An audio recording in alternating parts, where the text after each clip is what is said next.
बहुत समय पहले की बात है। एक घने जंगल में एक भेड़िया और एक खरगोश रहते थे।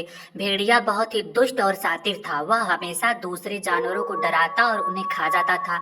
जंगल के सभी जानवर उससे भयभीत रहते थे। उसकी बड़ी बड़ी आंखें और तेज दांत देखकर कोई भी उसका सामना नहीं करना चाहता था। वहीं दूसरी ओर खरगोश बहुत ही भोला और शांत स्वभाव का था। वह अपने छोटे से घर में खुश रहता था और दूसरों की मदद करता था।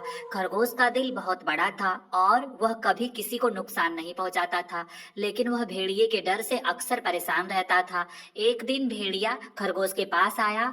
वह जानता था कि खरगोश बहुत नर्म और डरपोक होता है, इसलिए वह उसे तंग करने के लिए उसके पास आया। भेड़िया हंसी में बोला, तुम जैसे छोटे जानवर से क्या डरना, तुम मेरे सामने खड़े भी नहीं हो सकते हो।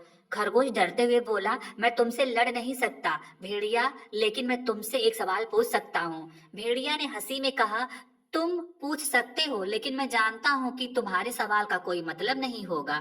खरगोश ने धीरे से कहा, क्या तुम जानते हो कि जंगल में सबसे ताकतवर कौन है? भेड़िया सोच में पड़ गया। उसने सोचा, यह कोई बहुत ही महत्वपूर्ण सवाल है, मुझे इसका जवाब जरूर मिलना चाहिए। उसने गर्व से कहा, सिर्फ मैं ही जंगल का सबसे ताकतवर जानवर हूँ। खरगोश हंसते हुए बोला, तुम गलत हो भेड़िया। जंगल का सबसे ताकतवर जानवर वह है जो सबकी मदद करता है, जो सबको डर के बजाय प्यार देता है। ताकत केवल शरीर में नहीं होती, बल्कि दिल में भी होती है।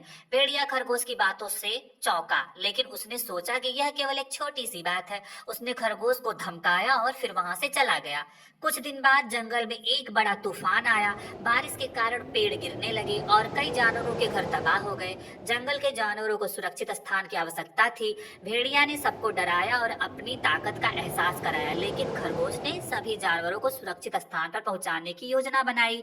खरगोश की मदद से सभी जानवर सुरक्षित हो गए। भेड़िया ने देखा कि केवल शारीरिक ताकत से कुछ नहीं होता, बल्कि दिल से की गई मदद और दयालुता असली ताकत होती है। भेड़िया ने अपनी गलती स्वीकार की और खरगोश से माफी मांगी। उस दिन के बाद भेड़िया ने कभी किसी को भी तंग नहीं किया और वह भी दूसरों की मदद करने लगा। जंगल में शांति और समृद्धि लौट आई। खरगोश की अच्छाई और भेड़िया के बदलाव ने सभी को यह सिखाया कि असली ताकत प्यार, मदद और दिल में होती है।